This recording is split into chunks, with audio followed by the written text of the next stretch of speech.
Oh, my bottom, oh, my top, greedies, don't you ever stop.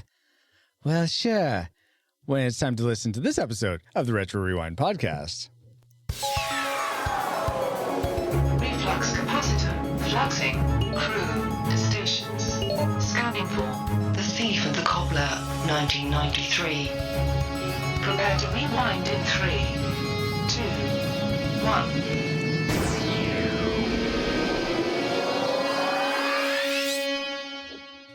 Welcome, rewinders and new listeners, to the Retro Rewind podcast, where we take a fresh look at movies and games from 15 or more years ago. I'm your captain of the pod, Francisco Ruiz, and I'm joined by your XO and mine, Paul, the master tack interrupter powers. To please the captain, beloved by all, commence this podcast. In short, play ball! Also, for this discussion of the film The Thief and the Cobbler, we welcome back aboard ship's historian, Drew Dodgen. Welcome, Drew. I wish I could have thought up a rhyme to introduce myself, but unfortunately, we're just going to go with this. You should have said, but I didn't have the time. Come on. It's right there. It writes itself. But that didn't rhyme with myself. It rhymes with time.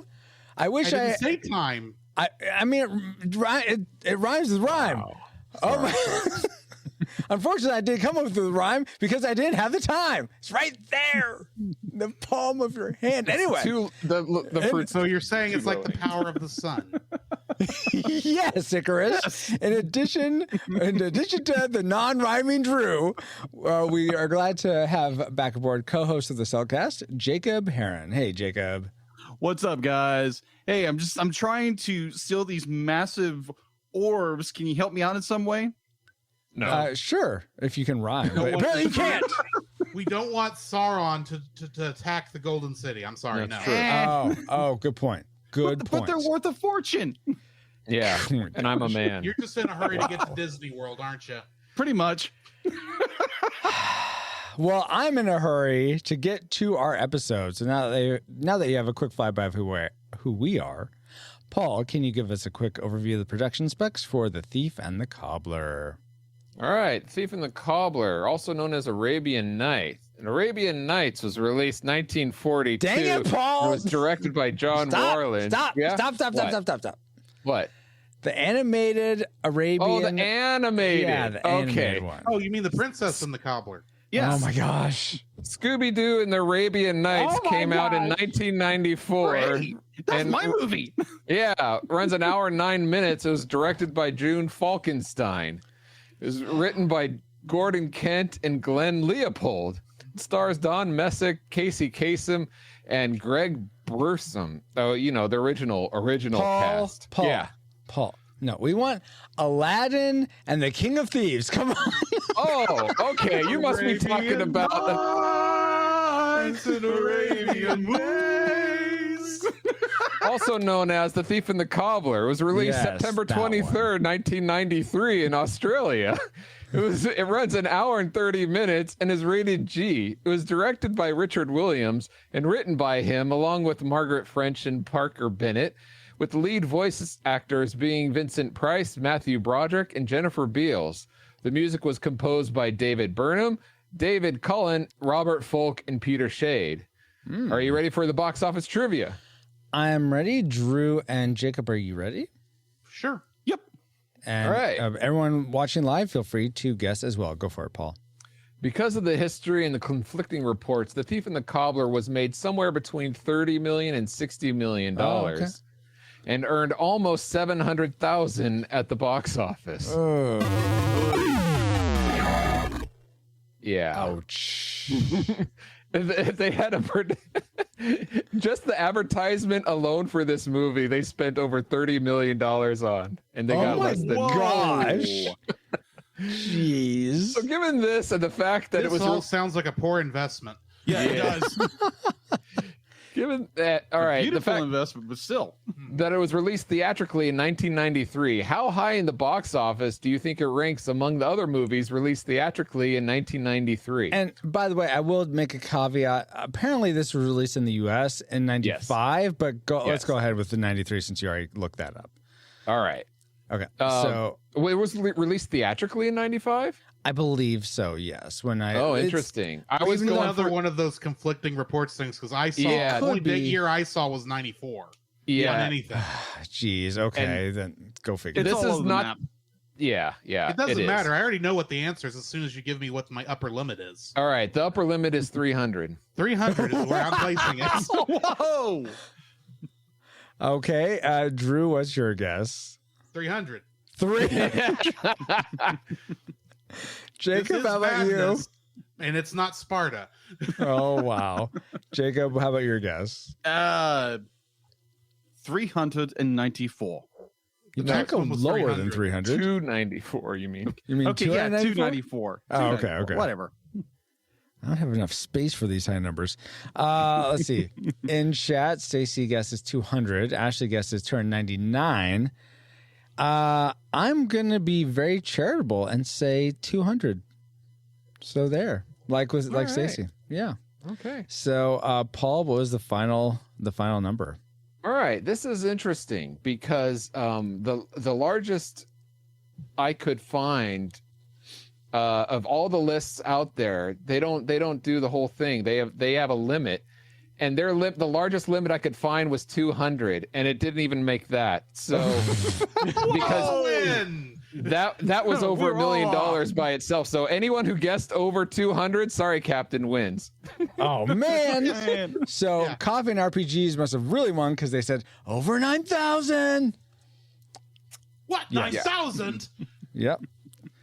It was Yeah, over so 9,000. it All right, didn't well, make anybody's list that I could find online. then good because- job to everyone but me and Stacy who guessed 200. Considering I never even remember this being advertised at all from that time period. Right. I think I vaguely remember seeing your commercial. Vaguely. But thank you for those factoids, Paul. And let's see if any of them factor into our memory mind meld or subsequent roundtable discussion, which we will get into once Alice has located our target film. Alert, alert. Approaching target. Spoilers incoming. Establishing analysis vector. For the magic of Aladdin, way before the birth of Alibaba, there was the first Arabian Night. What is your name? I'm Tad. Now, from the Academy Award-winning animator of Who Framed Roger Rabbit, comes an extraordinary story you never knew. About a hero you'll never forget. Arabian Night, rated G. Starts Friday, August 25th. There's some lies in that. A hero will never forget. Well, sometimes memories are a thing we forget. In fact, we have no memories for this because I think this was the first time all of us had watched this film. Is that correct? Pretty much. Yes. The only time I had seen anything about this before was on a review on YouTube about the movie. So, Oh, really? Okay. Yeah. So why So- are we reviewing this, Francisco? So if this none was of us have seen it? this was a patron pick. So, Mr. Lost, thank you so much for being a patron and picking this movie. If hopefully you continue to be a patron after this. Wow, no giving away your final review there. But anyone who's listened to this would probably guess before we even start any episode what your review is going to be. There may be some opinions. No giving away the tack. I don't know. Anyway. Ow. Oh, wow. So even though that commercial didn't trigger any memories for us, I'm sure it did for maybe Mr. Lost or anyone else who has seen this before. And we are now going to get into the things that we predicted this movie would be before we watched it, even though we hadn't seen it before, our predictions of classic, nostalgic, or tragic. Let's start with Jacob this time. What was your prediction? Tragic. Tragic? Tragic, the idea that, like, going basically off the cover and what I've seen, I was like, this doesn't look like a very good film at all. Mm-hmm. So there again, never seen a trailer. I think I saw a trailer once when I was a kid, but other than that, it's like, this doesn't look like a good film at all. So tragic. All right. Drew, how about you? I also predicted tragic based on what I remembered of that YouTube review I saw many years ago, and the story it told about how its director was treated, considering this was supposed to be his magnum opus, and then he got fired from it at like almost the last minute, and then it was completed without him. So I figured they would screw it up, and it would be tragic. Got it. How about you, Paul? Well, I had actually heard of this movie before. I'll give you a little bit of background here. When I was in college around the year 2000, give or take, actually about a year before that. In the year 2000. Thank you, Conan. I was taking animation classes, and this story of this film, directed by Richard Williams, was known throughout the animators and the animation field. Like, really, it's one of those where it's like he worked on it for 30 years, and then like he had these deals, and they fell through, and this is what happens when you get involved, kind of thing with corporate, or it can happen, kind of a thing. But from that regard, I thought it would be a classic, but I had no idea that it was the same film that I remember seeing previews for a few years back, because it was a different title. That looked like it was a knockoff of Aladdin that belonged in the dollar bin by one of those other, those videos that try to trick parents to buy the knockoff for their kids. Transmorphers. Yes, exactly. The Snow Queen. Yes, exactly. It looked like one of those. And so that looked like a tragic, but I had not seen any of them, so I combined them and I predicted nostalgic. Yeah, it was kind of the same for me. I didn't really know much about this. I think I had seen something about it from a YouTube video, and I thought, you know what, maybe it could be good. I have no idea. I didn't know what to expect, so I just gave it the benefit of the doubt with nostalgic, just middle of the road. And it'll be interesting to see if those predictions pan out. But first, let's get into the things we liked most about The Thief and the Cobbler, also known as Arabian Nights. Let's kick up our Best three. And let's start with our guests. Let's go with Drew first. What was one thing you actually liked? What was one thing you liked about The Thief and the Cobbler?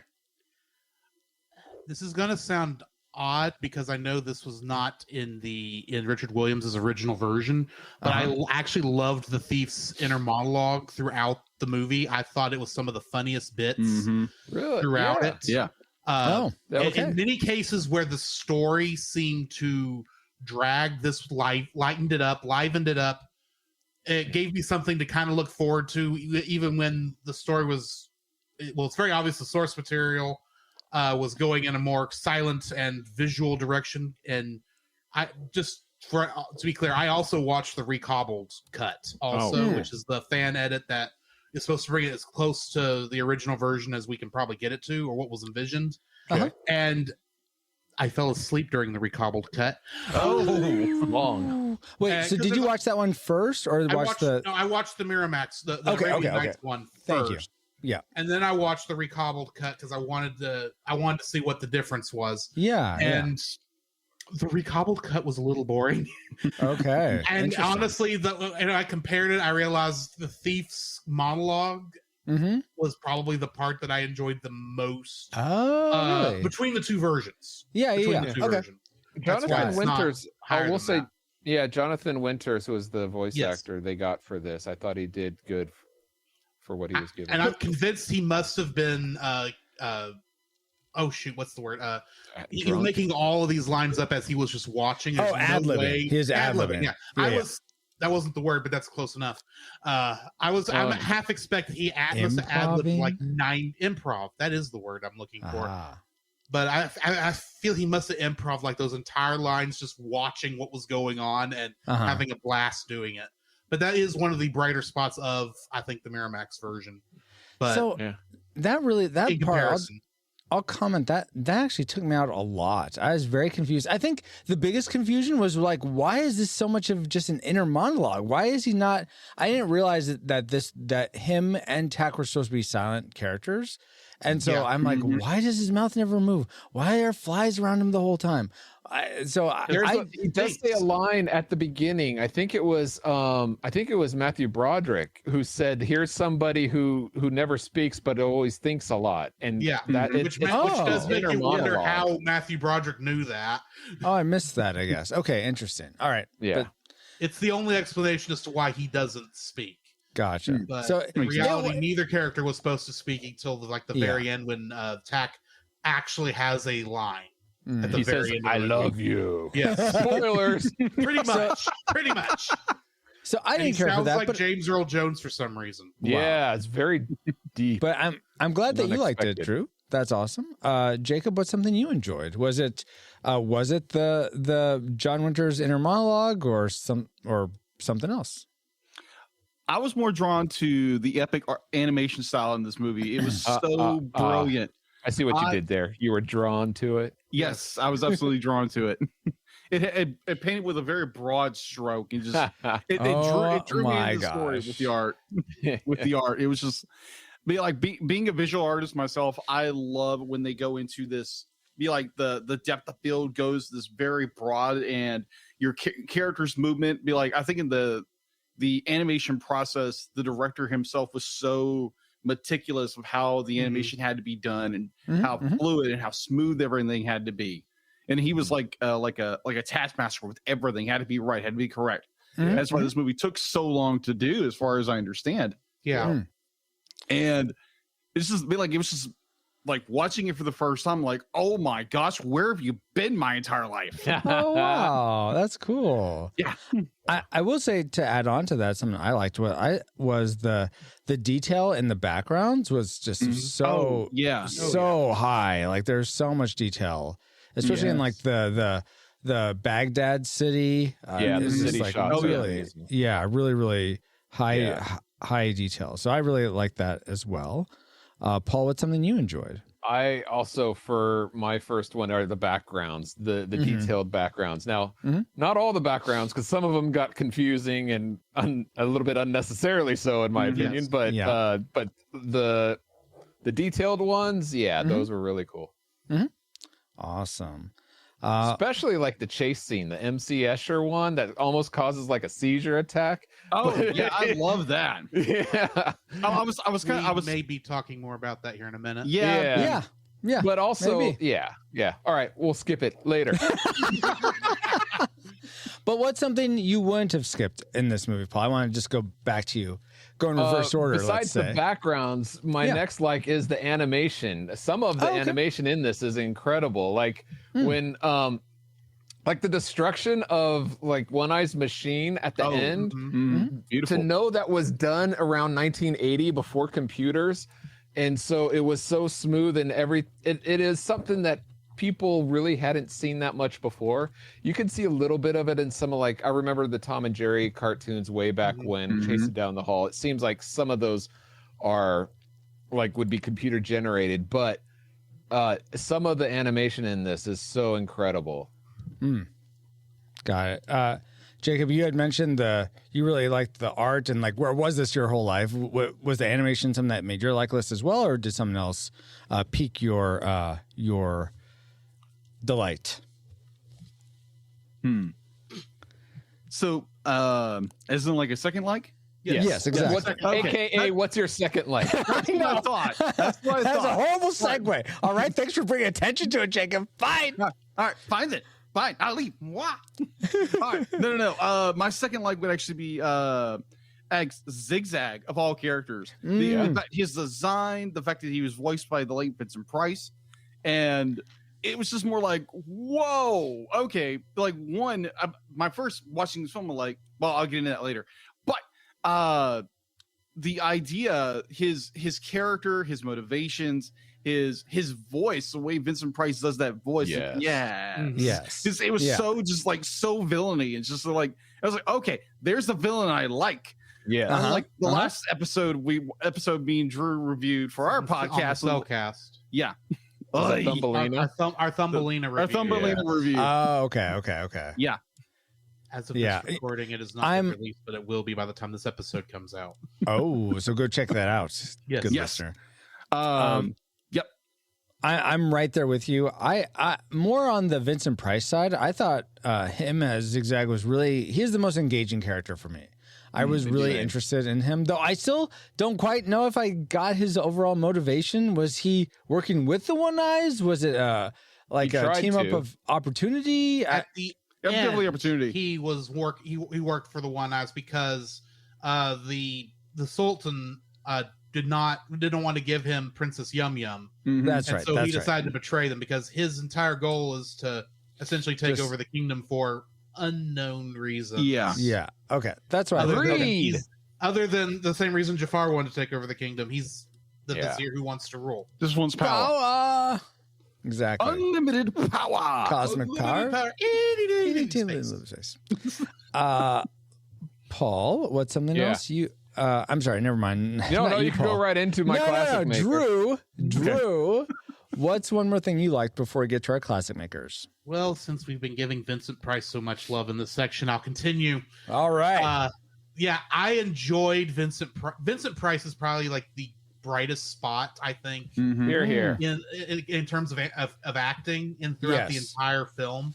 Uh-huh. I still don't know why he has to rhyme every line, but he's like one of.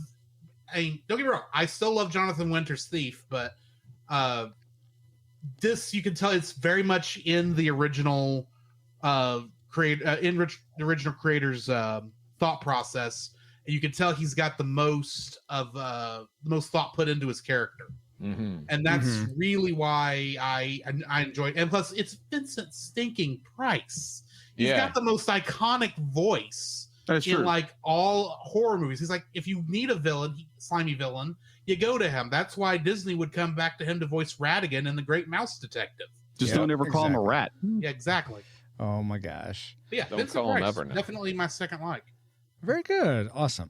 Well, let's get into the things we love the most about Thief and the Cobbler. Not the peach cobbler, like Bobo's saying. Cobbler as in shoe cobbler, Bobo.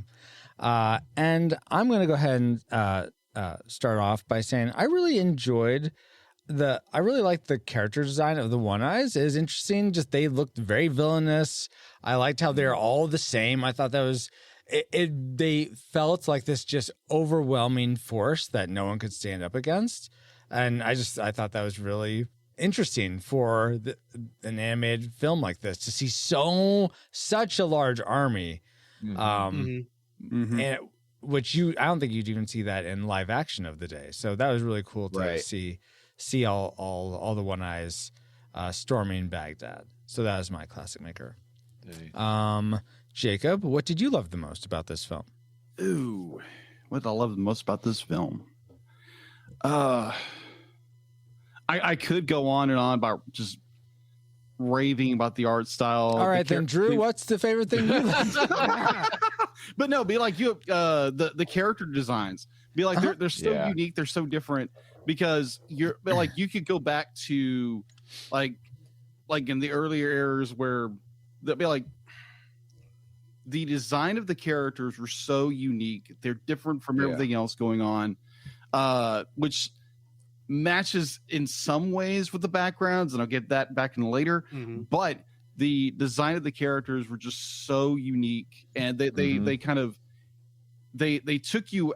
They weren't a realistic character design, but they were so cartoony and whimsical, and definitely like they would use the design to kind of accompany the character's personality. I thought that was very unique. Yeah. Very cool. Before it gets to Drew and Paul, I'm going to break in and say Dale's classic maker was Jonathan Winters as the thief because he was his hero throughout the movie. All right. Thief is your hero, Dale. Interesting. Ding. But very good. Biggest hindrance throughout the movie, but sure. I mean, we could go either way with that. Drew, what would be the... I was about to say he got the golden balls that was so coveted. He also lost him too, Paul. He got him at the end. If he hadn't gotten up there and stolen them, it wouldn't have. This movie would have been an issue. But if he hadn't gotten them out of the machine, they wouldn't have been saved. Sorry. I had a momentary flare up. Sorry about that. Okay. Drew, what's the thing you liked most about this film? I love the surreal art and animation throughout the entire movie, Yes. but the two most beautiful spots, like y'all said earlier about the destruction of One Eye's giant machine, whatever on Earth that thing is supposed to be. Yeah. And but most especially the chase scene when the cobbler is chasing the thief throughout the palace. Yeah. Mm-hmm. That would have been a good short in and of itself, and I would have been happy. Yeah, it would have. It would have made an excellent short. I think it would have been better short. as a short.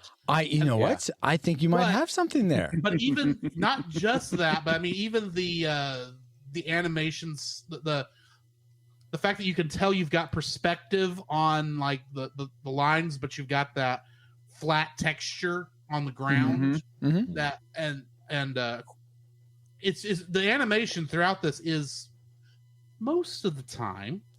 There's a couple spots where you could tell it was finished quickly and on a much smaller budget just to get it out the door. Oh yeah. But a lot of the original animation in this is really, really beautiful, nice, and honestly deserves better than it got. Mm. Yeah. Okay. It deserved $750,000 at the box office. I don't mean that. I mean it deserved to be finished. Agreed. Oh yeah. And yeah, that way I could give better ideas to what maybe the original director was going for, because when I watched the recobbled cut, I was like, you need more story here, but we'll get into that later. Yeah, we'll get into that later for sure. Yeah. Yes. But before we get into it, Paul, finish this out. What's the thing you loved most about Thief and the Cobbler? Well, I loved Vincent Price's iteration of Zigzag more than any of you because he was my classic. Okay. Very fair. Anything in particular? Would you say this is your favorite Vincent Price voice acting role? It's I for some reason it's been a while and I'm getting older, so I forget more. But I think I enjoyed this performance more than Ratigan. If I had to compare the two animated, don't know though. Who does the Grinch? Does Vincent Price do the Grinch, or is that that's the guy who did Tony the Tiger back in the day. Yeah, it's Boris. I don't remember Boris Karloff. There we go. Oh, okay. My bad. No, Boris Karloff was. Yeah, no, it was Boris Karloff. No, sorry. No, yeah. Okay, I'll believe you guys. I just couldn't remember, so I I'd have to look at my notes from like back in December when we reviewed that. Right. For certain, but I think it's Boris Karloff. Okay. Grinch voice. I'm thinking like I know he did the song. It wasn't Orson Welles. The voice. Hang on. I want to get this right. We want to make sure we get these details right on the movie we did review. Yeah, Boris Karloff. Okay, Boris Karloff is in it. Yes, but I don't think he's Tony the Tiger. No. He's the voice. Thurl Ravenscroft is the singer. Sorry, okay. Boris Karloff. That's right. Did the Grinch. And Ravenscroft is Tony the Tiger, right? Yes. Okay. Sorry all for right. the confusion. All right. Let's get this back on course. Yes, even I get things wrong. Francisco isn't the only one. What? Oh my gosh. But you know what I didn't get wrong, guys? Something else I liked. Geek Devotions. Geek Devotions is a collaboration of devoted geeks that are devoted to letting people know that they are loved. They produce a weekly geek culture-infused devotional, their podcast, Com Talk, and written articles, all designed to encourage and challenge people in the geek community, bridging the gap between their faith and their geekdoms. Find all their content at geekdevotions.com. That's great, Francisco. But what does Geek Devotions have to do with this movie, whatever you call it? Well, so there's a, would you call it a documentary on the making of this film called the Persistence of Vision? Is that what it's called? Sure. I think I didn't get around to watching it. Yeah. I think it's called The Persistence of Vision. And in it, you learn that Richard Williams was highly devoted, some might say to a fault, to the perfection of the animation of this film. So he's a multi award winner, including Oscars and Grammys, not Grammys, Emmys, and so I'm sure he got Razzie for this. Anyways, so what? No, because Anyway, Thumbelina I'm talking now. It's my turn. I have the mic. Anyway, it wasn't the first Razzie if he got one. So he was very devoted, and Geek Devotions is devoted to letting people know their love. So it's like apples and apples right there. Almost, not quite. More like Fine. apples and horse apples. All right, Or fine, golden guys. How about some trivia about Thief and the Cobbler? Would that satisfy you? Maybe. Peach Cobbler. Did you all realize that this apple cobbler. That's what I was thinking. Apple cobbler. Fruits aside, did you all realize that this movie went through multiple name changes, including The Thief Who Never Gave Up, The Cobbler, and The Thief once, and of course Arabian Night? My question to you all is, if you were in charge of naming this movie, what would you have called it? So let's start with Drew. Oh, good night. No, that's not what I would call it. Oh, okay. This guy's not Arabian. He's good. Yeah. What's that supposed to be? I don't know. The Arabians are good. No, it's a joke. Okay, Paul. Oh, there are jokes now. Okay. ITAC. ITAC. All right. Yes, because Interesting. it ends with attack to the eye. I thought you were going with like iRobot, but okay, Or maybe ITAC. just one eye. Wow. Many times they said that. Okay, Paul, how about you? Oh, first of all, when I heard that they'd taken this movie away from the original director, Yeah. and changed it and then renamed it on top of that, I thought that, that's like sticking a knife in the wound on top of things. Yeah. But then I actually watched it. I watched this version, which I think it's appropriately named Arabian Night, considering what they did with the story and everything, and added that into it. The Miramax version is definitely Arabian Night, as opposed to like the Thief and the Cobbler, because he's like the main one in there. So I actually thought, you know what? I think it was actually in good form to call it something else, because it was different than the original vision. I can see that. So I came full circle, and I actually liked the retitled Arabian Night. Okay, so you would just have titled it Arabian Night. You thought that was I thought that they did good with that. All right, cool. From chat, let's see. Dale says Zig's Zag is what he would have named it. Ashley would have named it Dumpster Fire. Wow. Oh, wow. And Jacob, I'm curious to finish this trivia section off. What would you have named or renamed this movie? Unknown title.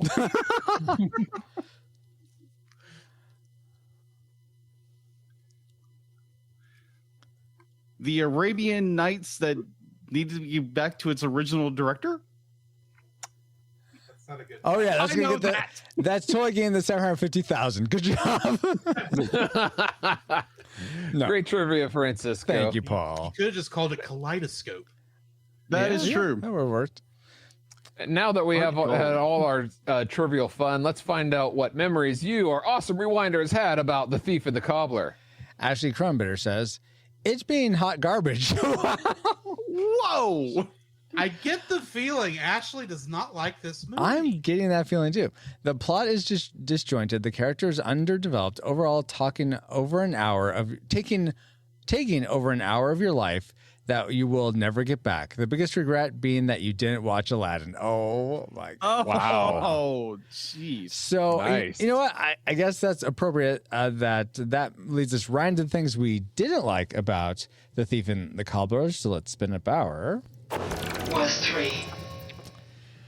worst three things. And let's start with Jacob this time. What's one thing you didn't like about Thief and the Cobbler? Ruh-roh. All right. So my first dislike would be the lackluster songs. It's the two. I think it's like what 2 or 3 songs in this movie. There's 5. But Yeah, There's 3 5. songs. but There's Jacob, 5 songs. There's 5? I thought there was 3. but Jacob, okay. That's what I'm she's- thinking. There's 3 of them. When I double checked it, and the research said there were 5 songs. That may have been the first cut, and they only cut it down to 3 later. Yeah, or maybe it was like the very beginning and maybe during the credits there was another one. Yeah, there was one of those songs that I know was moved to the credits for the Miramax version. But Jacob, I gotta tell you this. If we don't have a song telling us that Yum Yum is more than just a body, she's a mind too, we won't know it because she does nothing to prove that. That is true. Absolutely, that is so true. Nothing to prove that. Well, exactly. She goes out to the desert.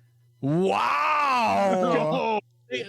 The only thing... No, to retrieve the... only thing... So-and-so, that's it. The only thing Princess Yum Yum does is tell the brigands, okay, you're my royal guard now because I'm your queen, essentially. That's pretty much. That's about all she does in this movie. Yeah. Everything else, they had somebody else allow her to happen, so... Yeah. But Paul, did you like the songs?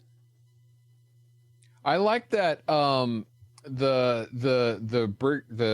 the song with the guys that they run into out in the desert. That is catchy. That is catchy. Yes. Yeah. But that wasn't. But the other songs I didn't care for. Yeah. I'd be on board with that as well. Drew, what was something you didn't like? Was it the songs or something else? Yes, these are discount Disney garbage. Thank you. Wow. What, this movie or just the songs? I mean, for one thing, the three songs. Well, okay, the Brigand song, I do feel like some work was put into that. Yeah, but I could have sworn the Princess Yum Yum song and then the duet she has with Tack, that could have been. Those could have been in any movie because they are so generic. I mean, how about Ants? Yes, Ants could do this. I don't remember the characters in Ants, but I could see this happening there. Yeah. Toy Story. Yes. If you're going to have maybe Toy Story 4 since Toy Story. Buzz singing, I am not a I am Mrs. Nesbit. Yes, with Mrs. Nesbit. I take it back. That would be funnier while he's in that Mrs. Nesbit. That would be. Okay. I secede on that one. They're so...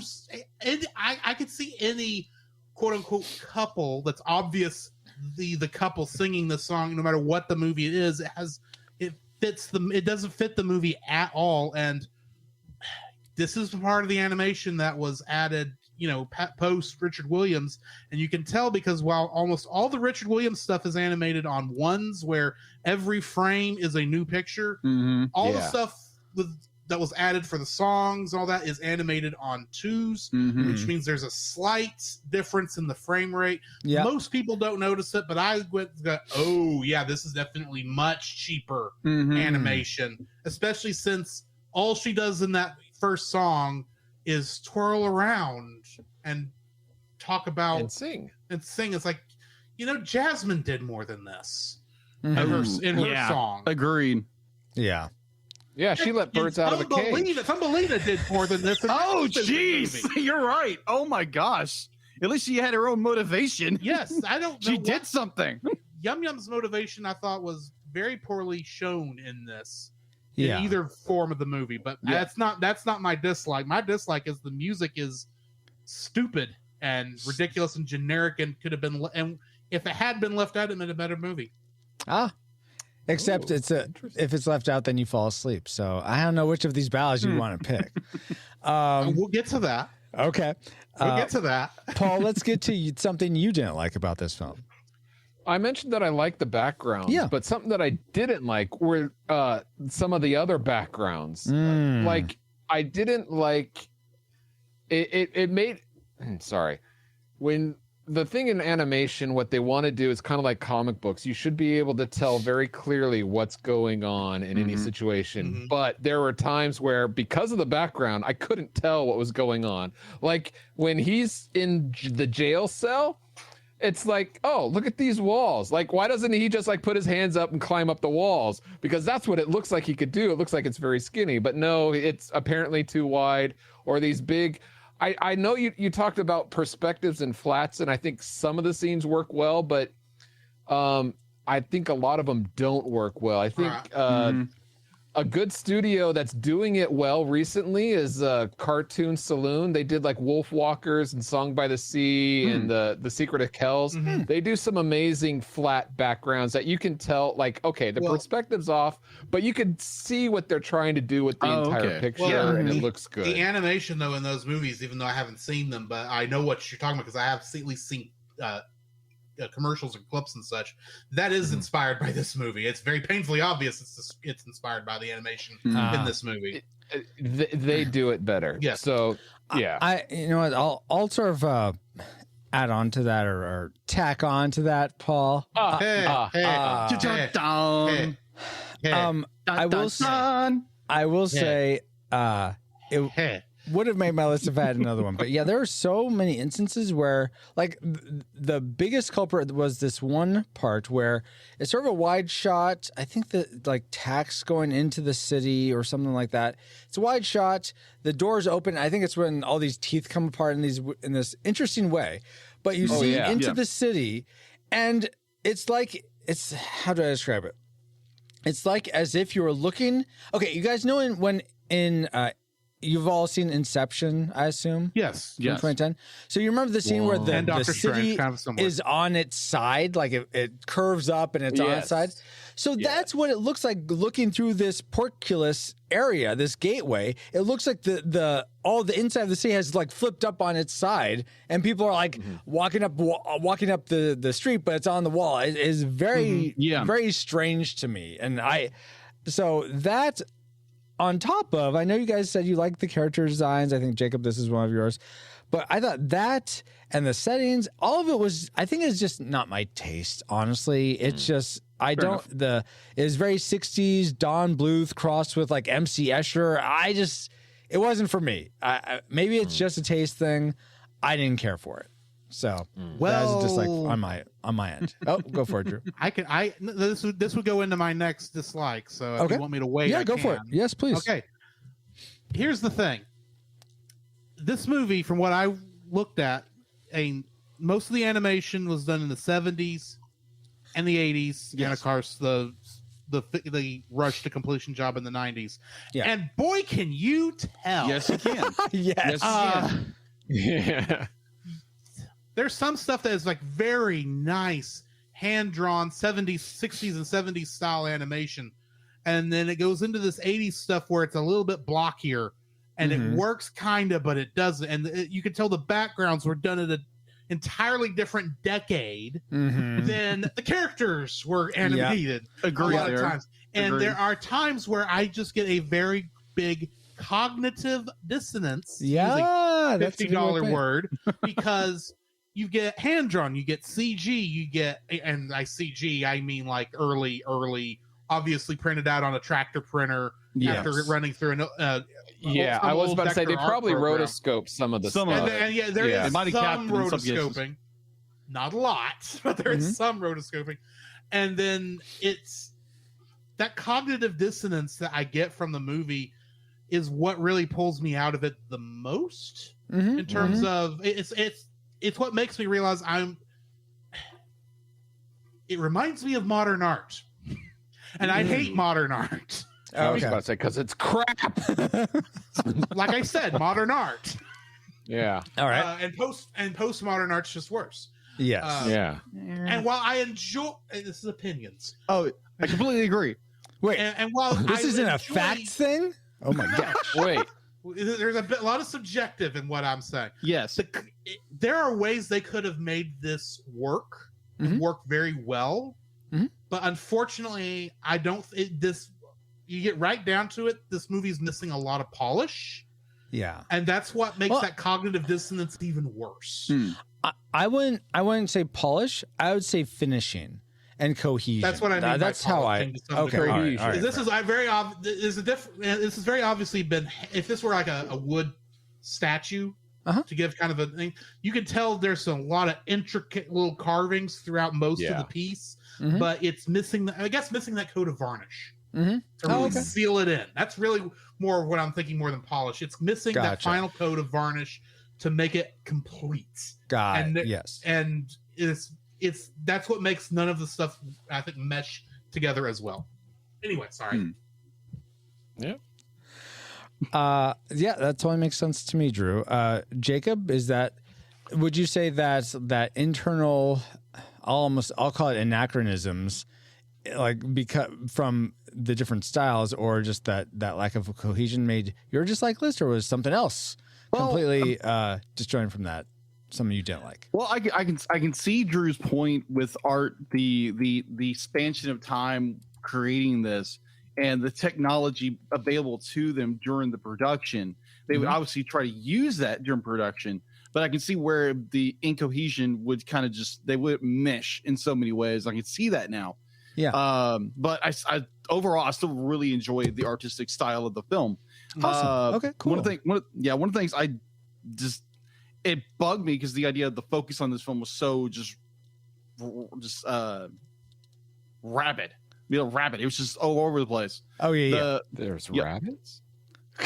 Oh, it's fast moving. Yeah, something like that. I thought we were bringing up Rayman's Raving Rabbits for a minute, and I was confused. No, I'm just getting confused with Roger Rabbit.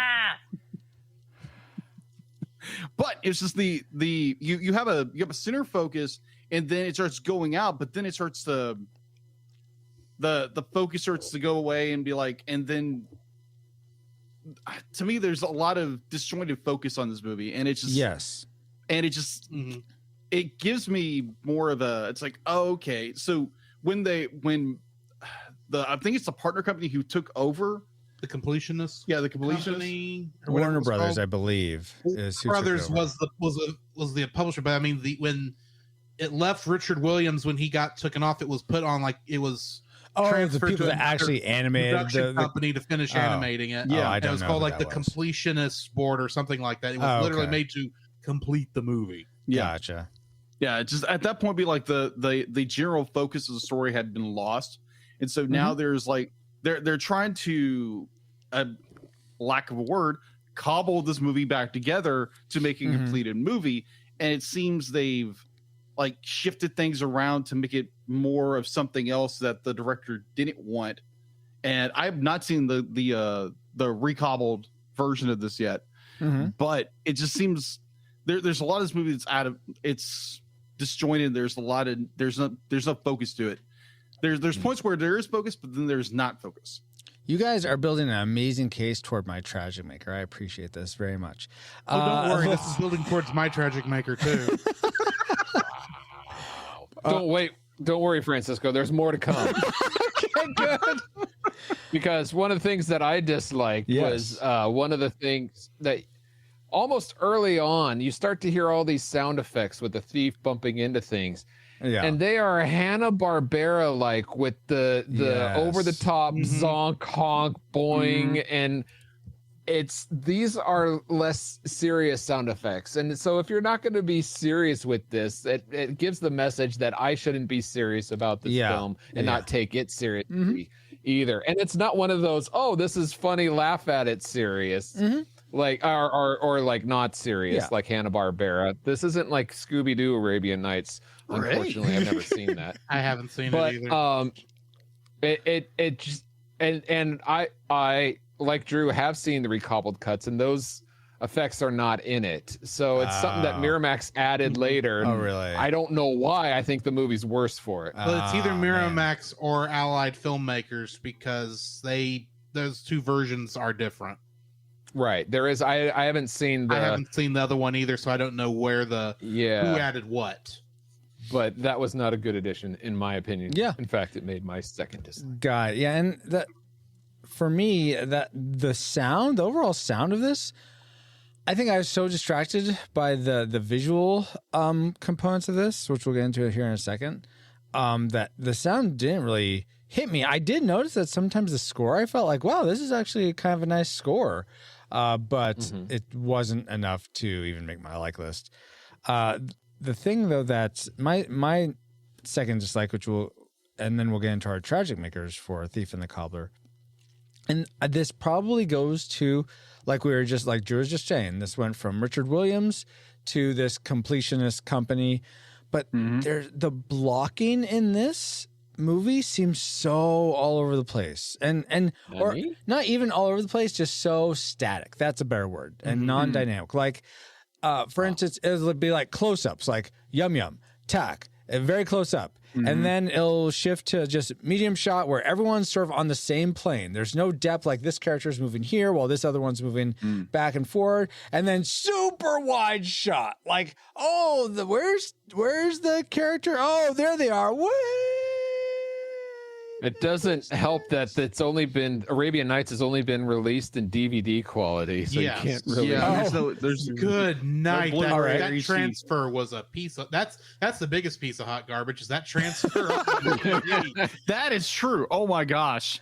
So I mean, I couldn't even read the names in the credits. It was so bad. I mean, I love. There were those scenes where like you get the characters like going real close and real like very cartoony, like the eye gets really big or the mouth gets really big. I think when it's just one and that's the focus, yes, and a little bit more when the chasing between Tack and the thief. But overall, like when we have boring scenes that could have some like very static. They're very static. I mean, I loathe to do this, but I compare it to Disney films where in those shots, characters are doing something, they're moving around, there's a very similar scene in Aladdin where Jasmine and her dad are talking and she's moving back and forth. She's moving around in the scene as she's talking to her dad, moving to the pond, moving to the tiger. I forget his name. Raja. Raja. Yeah. She's voiced by Frank Welker. Yeah. And as opposed to this scene where they're just the princess or Princess Yeon, the dad, they're just like there in the same. There's not a lot of moving back and forth. It's just right there, which I think that was probably the style in the 60s, but it's jarring. Again, that goes probably more back to my taste that there wasn't very much dynamicism. It is very hard not to compare this movie to Aladdin. Oh, yes. It came out at the same time. For one thing, much. But they're contemporaries, since Miramax is owned by Disney, it is known that parts of this movie inspired Aladdin, and then Aladdin in turn inspired some of the quick finishes they did in this movie. So it is very hard not to compare the two, but at the same time, Aladdin had a lot bigger budget. True. And they were very far into the cap system with the painting at that point, so they could be a little bit more dynamic in their shots. Well, I mean, that's all well and good, but we might get into that in our tragic makers. They're coming up now. I'm going to start us off, though, with the person that I feel like is the most sympathetic. I could be wrong. Sympathetic to this movie. Jacob, what's your tragic maker for Thief and the Cobbler? Mine would be the fact that this film was literally ripped away from its original creator, who this was his passion. He loved this movie. Be like, he took nearly 2 decades to make this film. It was ripped away from him. The fact be like, it would be like a child being ripped away from its mother's grasp. I'm be sorry. like, oh, go ahead. No, actually, I'll finish. I was about to say, let him finish because don't worry, Francisco, I got your back on this one. Go for it. But let him finish. Yeah, go for it, I apologize. Right. Please finish. No, you're good. You're good. The idea that the director who had passion just poured his soul into this film, and it's taken away from him from another company that's basically like, hey, we're going to finish this film no matter what. And you have watching this be like, this seems so much of a Aladdin film. And it looks like the finishing company like, hey, let's just make it more like Aladdin. Be like, that was a good movie. That would had a lot of be like, hey, it's got all these great things. Hey, let's just make it more like Aladdin. And it just broke my heart when you realize that the original director just had be like maybe all these great ideas, and it was really just snuffed. And it's just like, and it just makes me think of Aladdin when I watch this. And to think that be like this could have been even greater if they would have just allowed the director to have more time to put together. And you know what? So Jacob, I would completely be on board with you, except for the fact that Richard Williams was the one who said, okay, I will take your investment money. We'll get it done in time. And then he didn't. So he broke the contract. He signed the document that said, if I do not finish on budget and in time, you can take over. Exactly. He didn't have to take the money. Nobody's twisting Exactly. his arm. Exactly. Okay. I must have been misinformed on something. No, he did that several times. He did that in the 80s. He was doing a deal with the princes in Arabia. Yeah. Or that Middle East area, and he over budget by. He had a budget of $100,000, and he went over budget twice, and ultimately spent $250,000, and was late on each one. Right. Later, the same thing he did with a Japanese company. I think also he did that too. Yeah. One of the tragic stories we heard from animation class is that he did not want to do Who Framed Roger Rabbit. He was like, the animation, we did that in a commercial, but Steven Spielberg got a hold of him, and Steven, you're awesome. And he's a connoisseur of animation. He wants this guy on his project, and they said, we'll pay you. And Richard's like, no, I don't want to do it. But Steven knows about this passion project. They said, look, Emblem Entertainment, we put out Don Bluth's American Tale at the time, and the Land Before Time. They said, we will give you money and we will distribute it. And one of Richard's big thing was, look, I'm making this film, but I want it to be seen. Distributing costs a lot of money. And Steven said, you know what? We'll take care of that for you. But you got to finish on time. We'll talk about the budget later. That didn't happen. This happened with Warner Brothers as well, and that's when he signed with Warner Brothers. Look, if I don't finish in time, then you take over. And then it's sad, but it happened. Yeah, and we'll get into probably the whys of that coming up. But I totally sympathize with that, Jacob. If you had this thing and then like you're working on it, and if you had the impression that they just took it away from him, that would have been tragic. But it was sort of his. It was his to complete or not, and so that was. Okay, I got you.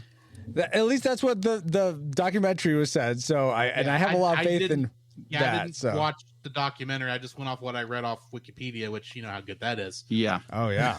So good. But yeah. I mean, if you're not following through with your deals, I mean, you get that is true. That is so true.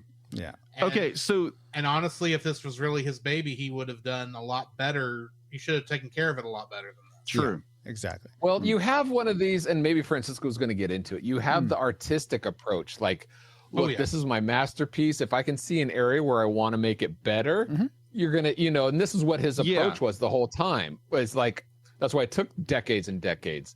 I'm going to make that better. But then there's the business end which is really weird because Richard Williams is known for producing all these animated shorts. He did commercials and all these things. He had a budget, he had a time, and he consistently did hundreds, if not thousands, of these little projects on time, in budget. He knew what he was doing, but he set aside that business part of his brain for this, and unfortunately reality hit in a way that probably didn't work out. So go ahead, Jacob. What it sounded like to me, like the director himself, he had artistic goggles on, be like, this is my movie, I've got to do it. Right. And he signed all these deals, but he didn't realize that time was up. That time was coming short for him, but he was just more, I gotta get my movie done, and just poured everything into it, and looks like time ran out. So here's what I'm gonna do. I'm gonna go to my Tragic Maker, because I feel like it's gonna touch on a lot here. It's very broad. Let me guess. The movie, it touches on everything. When I saw those opening credits, it was over. I knew this was a tragic. No, that's not the movie itself. And I'll preface this by saying watching Persistence of Vision, the documentary, actually made me be more impassioned in my feelings toward this movie. I'll say that. So I'm not giving away my final rating. What is coming? Okay, here's my Tragic Maker, guys. So, and a lot of this comes from information learned in this documentary. So Richard Williams says he references these artists like you become a master, then you do your masterpiece, your masterwork. Right. And he wanted this to be his masterwork. And he is so hung up, I feel, on getting all these. I was explaining this to someone earlier today, that I felt like he was trying to make modern art or more classical art, modern art. He was trying to make that into an animation. The problem is that when you have a Rembrandt, a Monet, a Van Gogh, it's one image and you can just study it for hours. There's lots of detail to it. There's lots going on that you can just like sit there and study. When you're watching an animation, so much of that detail is lost in the motion and it just becomes visual noise to, at least to me. It's so much is happening and I can't make a lot of heads or tails of it. And I think that actually speaks to like a lot of anime and even a lot of modern even just Disney animation in the same time period, that they're able to do so much stuff. And I think that's because they simplify a lot of that detail down so that you're able to actually just visually take in the information you need without all this extra distraction. Well, it goes beyond the visuals more than a movie. It's more than just visuals because there's things like story arc and character development. Okay, go ahead. So there's that component. So he's trying to make this masterpiece. And then like you were saying, Paul, he was very good at commercials, these sequences. That's what he sort of specialized in, but he wasn't able to transfer that into an overall narrative. Like people that were working with him were even saying that he was just trying to come up with storyboards even after most of the production was done. Like he didn't have a finished movie. He didn't know what overall story he was telling. And he even in the documentary, apparently referencing the Who Framed Roger Rabbit incident, he was telling Steven Spielberg, or not Steven Spielberg, Robert Zemeckis, the director of Who Framed Roger Rabbit, hey, I'm your pencil. You tell me what you want to see, and I'll draw it. And I was like, that is exactly the role you need to be playing, Richard. You are an amazing tool, amazing artist to bring to life someone else's vision that is a storyteller that doesn't have the discipline that you have. And there's nothing wrong with that. We all have our specialties. We all have our talents. And so to couple someone who's great at animation and drawing with someone who's a great storyteller would have been fantastic. But he's essentially just coming up with all these beautiful sequences that don't really go together and come up with, you get this very sort of boring story that doesn't really make a lot of sense in a lot of places, at least for me.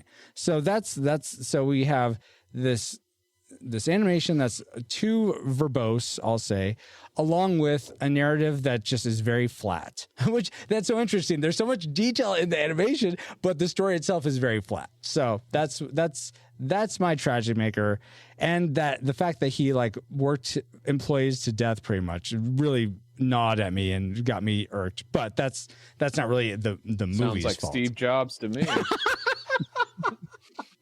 So if I could go ahead and give my Please tragic do, Drew. I want to, before I get into this, I want to say how much it pains me that I am going to agree with Francisco on this.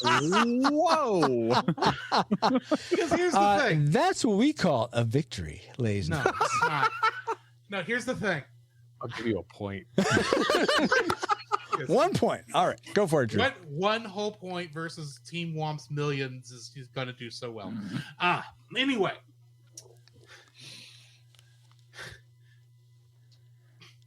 I being a co-host of a animation podcast, it's obvious that I love animation. And there are parts of this that are absolutely, positively beautiful. Yes, absolutely. However, I don't all go to movies just to see beautiful pictures. Yeah. No matter how good in sequence they are. No You matter don't what love kind Terrence Malick movies? What? I don't know if I've even seen a Terrence Malick movie. You're not missing anything. Continue, please. But here's the thing. I am a story guy. As much as I love animation, if you don't have a story to drive the animation or the live action, it's not going to make as big an impact. Yes. It's one of the reasons I prefer stuff like, if you look at Looney Tunes, I prefer the things like the Bugs Bunny and the Daffy Duck shorts or even Tom and Jerry to stuff like Wile E. Coyote and Roadrunner, which are literally you can mix and match any of those bits of Roadrunner cartoons and you would never be able to tell they were from different cartoons. Yeah. And it's because those cartoons have no actual story. It's the same shtick. It's Wile E. Coyote wants to eat the Roadrunner, and the Roadrunner's gonna, is not gonna allow that to happen. Exactly. Yes. This movie, while it does have a story per se, sure it does. Yes. It is very light. In fact, I will go so far and to say that it's even a lighter story than even Monty Python and the Holy Grail has, even though I still disagree with Francisco's opinions on that movie. It's amazing how often that movie comes. It's an easy thing to bring up. In fact, another part that came to my mind was when I watched this movie, was like, this movie reminds me a lot of the opening credits to Monty Python, where it was at the end, it was finished at the last minute and no budget. Yes. And very blindingly too. But as much as I disagree with Francisco's opinion on Monty Python, I still say that as a story, this has less of a story than even that does. Mm-hmm. And I don't know if I agree with that, but you have bad opinions. We know this. Oh my gosh. Continue though. This is a movie I want to like because of how pretty. Yeah. Absolutely, yes. Allow me, if I may. It's so pretty. Yeah, it is. I want to love it because it's so pretty. That's the problem so pretty. That's a callback to my streams, by the way, in case some of you are like, I don't get the joke. That's something I said routinely about a certain game. It's all Greek to me anyway. Exactly.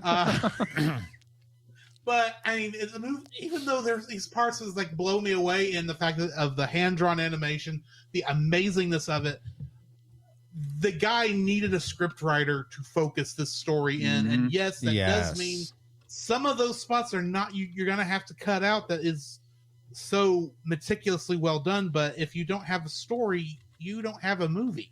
Mm-hmm. Exactly. And while there are obviously differences of opinions on how much story some movies have, this I just don't feel has enough story to keep me engaged. With the film. I can see that. There is probably going to be a point where we will review this on Cellcast. Yes. But to be honest, I'm not looking forward to it. Yeah. That's unfortunate. Do you think you'll do the cobbled together version instead of the Miramax version if you were to do it?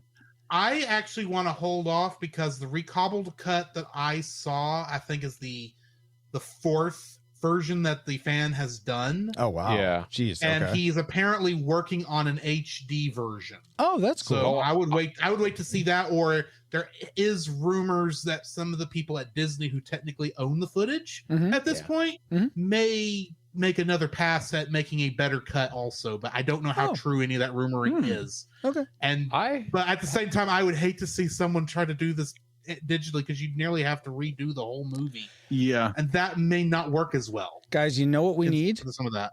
We need Thief and the Cobbler 2049. That's what we need.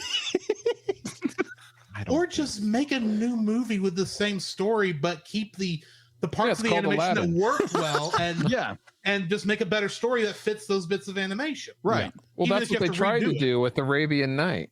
Yeah, they failed miserably. Well, I'm just saying make it good. yeah, I get that. I totally get it, Drew. And Paul, let's go to you. What do they need to make? What did they need to make good for this not to have a tragic maker for you? Well, unlike my co-host here, I didn't consider the cobble cut or I looked at Arabian Night, the Miramax version. Yeah, that's why I watched alone and just thought, okay, what do I don't like most about this movie? And unfortunately, whoever brought up the thief was was my biggest dislike. Is that is fair. Is because, okay, it's not the thief of the character, it's Jonathan Winter's like I said, he did a good job, but I think he was totally miscast because this character is a skinny guy, I doubt it doesn't seem like that deep voice would fit such a skinny guy. I could see that. And then he's rambling throughout the whole film, and he's talking about modern day stuff, which, just like Aladdin, I'm sure they thought, hey, it worked for Aladdin. Well, it didn't work for Aladdin. Agreed. It was like, these boots are made for walking, and talking about Churchill, and like he's talking like a sports announcer and referencing Disneyland, all thousands of years before that ever came about. It's a total disjarring, and I think the movie is worse off for it. Okay. Well, and as much as I liked the thief character in this because of the comedy, I will say it works. The anachronistic jokes make less sense here than they do in Aladdin. Yeah, exactly. I feel like because I can at least see Genie having knowledge that the rest of the people would in the future. I don't see this with the thief. I don't care how smart he is. Yeah, exactly. I agree with that. Yep. Yeah, and I agree that it's time that we've entered. We can finally stop talking about this. All our target information into the firing computer. Alice, do you, Alice, have a firing solution for us? Firing solution complete. Rating salvo at the ready. On your mark. Do we rate Thief and the Cobbler, also known as Arabian Night, a classic? Recommend anyone go see this, whether or not they've seen it before. A nostalgic, it's worth your time rewatching if you've seen it as a kid, or maybe you remember liking it and you want to experience one of the other cuts. Maybe then it's nostalgic. Or do we rate it a tragic? It's not worth anyone's time today. If you've never seen it, don't go see it. And if you have seen it before and have fond memories, don't sully those memories with a rewatch. So let's start with our guests. Let's start with Drew first. What is your final rating for The Thief and the Cobbler? I'm going to admit I was a little torn on this pretty much up until this moment, because the animation in this is so good. I would suggest people watch it for that purpose. However, this is not about the academic reasoning about why you should look at it for educational purposes. If you like animation, check it for that anyway. I will say that. However, if you're just looking for a good movie to watch on a Saturday night or Friday night when you should be watching Retro Rewind, and you think I'm going to try The Thief and the Cobbler, I'm going to say no, do not put The Thief and the Cobbler in, because as beautiful as this movie is, it is unfinished, and it is not handled well. There's even the parts that Richard Williams did has issues in how it's presented. So no matter how I look at this outside of the academic and the educational, I have to rate this film a tragic. All right.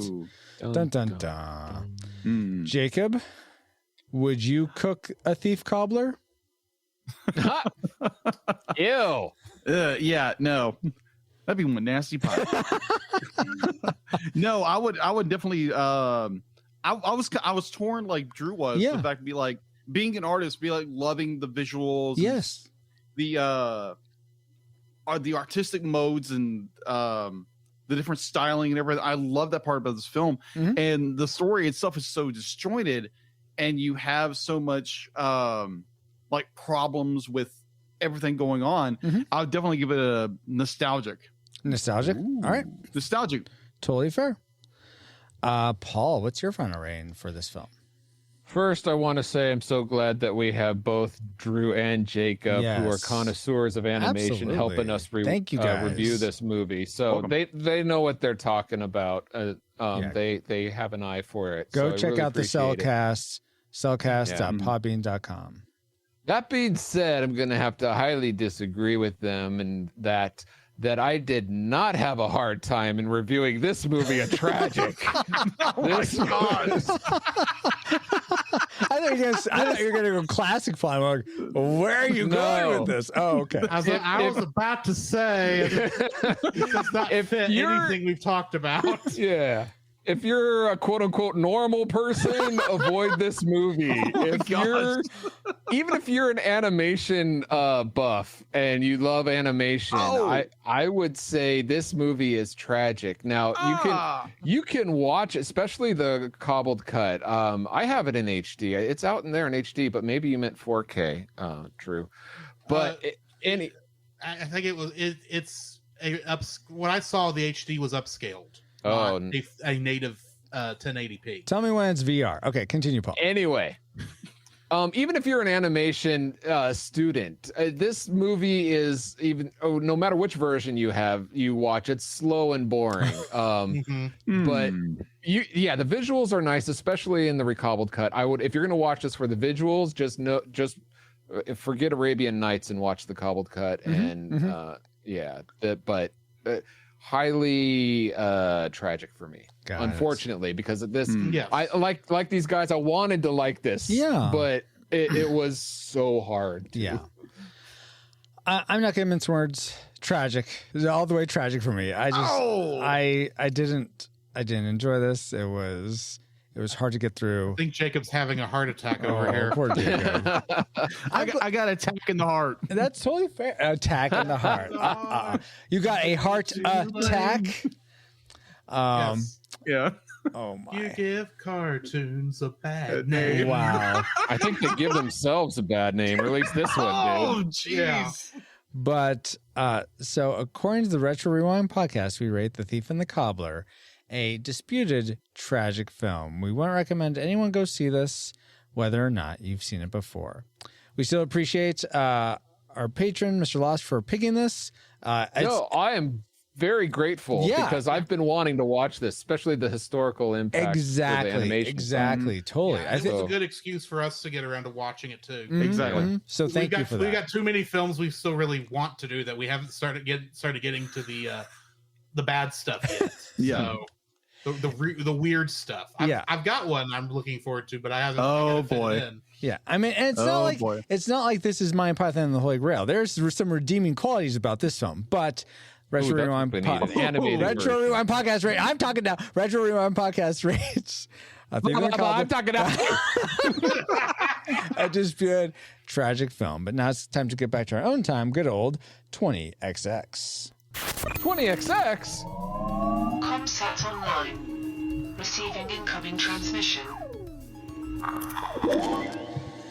Feels good to be back, but we wouldn't have been able to travel back to 1993 to begin with if it weren't for our amazing reflux capacitors, namely Jared Holzhauer, Deborah Powers, Brian Keane, Patrick Hicks, LJ Lowry, Chris Cowan, Geek Devotions, The Untold Podcast, James Kennison, Drew of the Cellcast. Oh, you're right here. Hey! Ashley Cronenbitter, Pastor Dewson, Kenneth In, Redeemed Otaku, That's Our Babo, Josh Adams, D. Tungsten, Andy Lewis, Jeff, The Dapper Man Reviews, Tony from the Retro Jays, Mr. Lost, Daryl Hafner, Rosie, in addition to 7 other awesome patrons as well.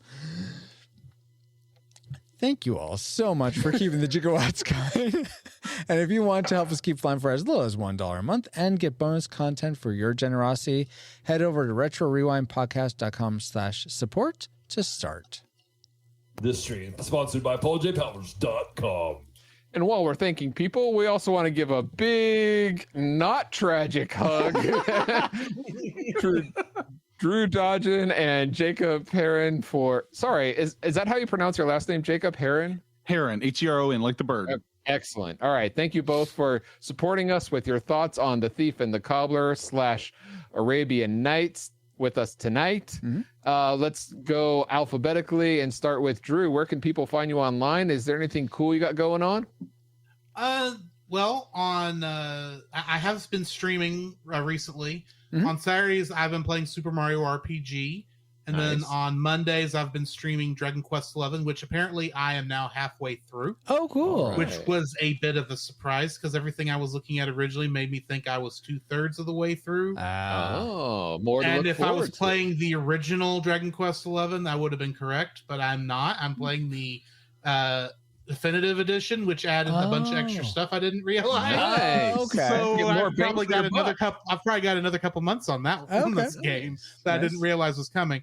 But I've been doing that, and then of course we've got the Cellcast. I'll go ahead and plug for both of us. Yes, we review animated and movies and TV shows. Yes, I actually do still do TV shows.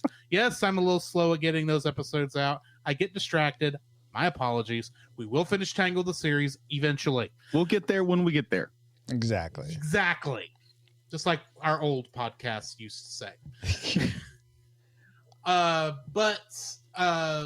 We record that every Tuesday night on Facebook and Twitch and YouTube, assuming our services are nice, and I've still got to figure out that issue. But yeah, other than that, just check out Drew's photo bin to see some photography that I've been meaning to get done. So yeah, I think that's everything. All right, nice. Cool. And Jacob, where can people find you? And is there anything cool you got going on? Right now, I do. I've been doing this for about 4 or 5 years right now. I do Jacob's Daily Art Corner. This is my personal art page where I draw each and every day. I do pencil sketches. I do ink. I do color, which would be a Coptic marker to different range of colors. It's just trying for me to become a better artist, and I've had over the time be like I've improved more, so I continue to do it. And I do the art. I do the cover art for the Cellcast. I try to each and every week. Yeah. And other than sometimes that, I have to punt. Yeah, sometimes he has to punt. But other than that, it's just trying to work on projects that have been in the works for nearly 20 years and hoping to get that off the ground. I can't really go into any details of that, but hopefully to start getting that off the ground fairly shortly. Sorry, I'm just gonna have to break the NDA it. The NDA. Jacob is working on Thief and the Cobbler 2. All right. The webcomic. Princess Yum Yum's baby. Oh my word. Oh my gosh. Gumdrop. Gumdrop. Oh my. Yeah. Surprise, the father is not Tack. Oh my goodness. Oh, shocker. Dun, dun, dun. Thank you, Drew. Scandalous. And Jacob. And my Arabian Night, not so Arabian Night, friend Paul, and all you rewinders, new and old, for another fun voyage with us. You're welcome. And you can find me, pauljpowers.com, at pauljpowers.com. And find me on Discord for show announcements or just to say hi. Join us there at retrorewindpodcast.com/Discord. This podcast is a proud member of Culture Box, a curated collection of podcasts, videos, and articles that will provide you a balanced meal of content. You will find culture celebrated for its past and future, satirized for its extremes, explored in study, and created anew in story. Point your web browser to culturebox.media. Thanks, Nathan. And as he said, we are now part of Culture Box Media Network. Find all our shows unpacking truth through story, comedy, and geekery at culturebox.media. And with that, Captain, we are on final approach to base, and I was about to say the 3 golden balls are secure, but nobody knows what we're talking about when referencing that. Listen, this didn't even come up in this movie. In this episode. Wow. And thank you, EXO, and thank you all for listening. We pray you are more joyful today than when you first hit play. But like a Pokemon, we got to catch you all for The Sandlot. Oh, joy. Our next episode of the Retro Rewind Podcast. You're killing me, Small. Retro Rewind mission complete. Proceed to nav point Omega and return to base.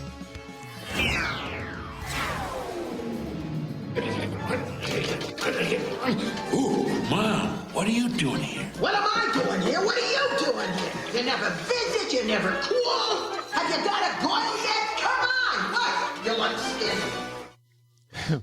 Boy, I feel bushwhacked after reviewing that movie. Speaking of bushwhacked, if I can say that word, let's continue our review of Firefly. Ship like this, be with you to the day you die. Retro. Because it's a death trap. The pod of rewind. Pretty cunning, don't you think? They were robbed of time, young Indy made them poor. Burnt out on dullness, what was it all for? With Firefly now, what reviews will they find? The hero of time, retro of rewind. We gotta go to the crappy town where I'm a hero. You gotta watch live for Paul's just disdain for that intro. I'm going to appreciate that opening probably better, maybe worse, when I actually get to whatever episode that's from. Yes. Yeah. I think that's actually the next episode, Jamestown. But yes, welcome to our view of Firefly. We're going through each episode this year, culminating in our Christmas episode of the movie Serenity. But this time out, we are covering the third episode. If you count the pilot Serenity. Paul, will you give us the technical specs for that episode, please? All right. So watching them in DVD order, we're reviewing episode 3 titled Bushwhack, which originally premiered September 27th in the year 2002. Do you want to give us a one-sentence synopsis of the plot, Captain? Yes. So the crew of Serenity, comes across a floating derelict ship. They found out later was taken over by Reavers, who left a survivor that then wreaks havoc on the Serenity crew and an Alliance vessel. I love my captain. Thank you. I mean, I love me too, but anyway, let's get into the things we liked, our classic makers for this episode of Firefly. Then we'll get into our tragic makers, then the character we related to or liked the most in this episode, and then whether or not we would continue watching the series if this was the only series we'd watch. But real quick before that, I've seen this all the way through before. Paul's seen most of it all the way through. Jacob Correct. and Drew, have you seen this series before, or is this your first episode ever seen of Firefly? So this is not my first episode. Okay. I did not learn about this series until Serenity was going into theaters. That's common. Yeah. It's very common. And if you remember at that time, it was not exactly very easy unless you lived in a major metropolitan area to actually go back and watch a show because the streaming was not a thing back then. And my local movie rental place, which was not Blockbuster, because Blockbuster never came to my town, did not ever have this. Okay. So by the time I got to a point where I could watch it, I think I actually rented it from Netflix through their disc service. That tells you how old this is. Yes. I think I rented a disc, the first disc, and I watched part of that Serenity, the pilot. And I say part because there are parts of that I remembered when I rewatched it to keep along with y'all, but there's a lot of it I didn't remember. Okay. And and I can tell you the problem I had with that point is that it had already been so hyped up. I already was not living up to the expectations I had, and plus, that's when Star Trek was still at it was still an Enterprise era, and I am nothing if not loyal to fandom sometimes. Okay, that's fair. I'm a little more open now, and this is very much a different style because it's definitely more dystopian than Star Trek has ever tried to be. Yeah. So I can tell you that's why I didn't do it then. However, back when I was still working at Walmart, I bought the disc set I have now, but with my associate discount, and then it sat in the shrink wrap up until about a month, January, when I got ready to follow along with y'all. That's awesome. So I have seen Serenity Part 1 and 2 and Train Job now, along with this movie, and that's along with this episode, and that's as far as I am so far. Okay. Wow, nice. Very cool. So I am now finally watching this for the first time. Very cool. Welcome aboard. Yes. How about you, Jacob? Well, going into it, I think when I started hearing about it, I didn't technically hear about it. Be like, when I started hearing about Firefly, all I heard was brown coats, brown coats. Be like references here and there because a bunch of my family and friends were just brown coat nuts. Okay, absolutely loved Firefly. Yes. And they're like, Jacob, you have to watch it. You have to watch it. What are you doing with your life? Watch Firefly. And like the tragic story, like the fact that like it's only 13 episodes? Yes. 13 episodes. Yeah. And 14. You know, Disney canceled it, or not Disney, but Fox. It was Fox. It was Fox who canned it because apparently Fox doesn't like sci-fi. Fox didn't know what to do with sci-fi back then. That is true. Although some could say the same about the Orville now, but that's beside the point. Continue. So a couple of years later, I'm buying a movie lot from a friend of mine, and she has the entire collection of Firefly. I'm like, you know what? I'm going to buy that. Be like, they'll finally get off my back. You have to watch Firefly. So I started watching it. I think it was like a year ago. I started watching, and I got like halfway through it, and of course I get distracted by something. Go figure. And so when it came to this review, I was like, you know what? I don't know where that box set is right now. It's probably in a box somewhere. It's like, why don't I just find it on Hulu and watch it there? So I watched episode 2 to understand maybe some context clues of what was going on in this episode. Okay, awesome. All right, so given all that, what was your favorite thing about this episode, Bushwhacked? I'm going to start with Paul. My favorite moment of this episode that's my favorite thing, is a moment when the captain is back on Firefly with who it's not the Federation, the Alliance, or is the Alliance. Yeah. Following him, and then he goes into the corridor, and there's the brother and sister who the Alliance is looking for. Yes. And you think, oh no, like they're gonna be caught, but then they're not. No. So that was my favorite moment. Okay. All right. That tension of oh my gosh, and everything's together. And I totally get that. I totally get that. Yeah. Drew, what was your favorite moment, or just your favorite thing about this episode? One of the things I like about this show in general is the fact that a lot of times I cannot guess what turn they're going to go in from scene to scene. Not because it's not coherent, but it's not that. It's just every once in a while they will do something like, for instance, this is not this one, but in the train job where they're talking to Crow and they're saying, and they give him the deal, and he says, you know, I'm going to, you can keep that, I'm going to do it. And he just kicks him into the engine. Yes. Oh yeah, that was good. That was good. Example of what I'm talking about. Yeah. And this one, my favorite part of that, because I was not expecting the entire way this went.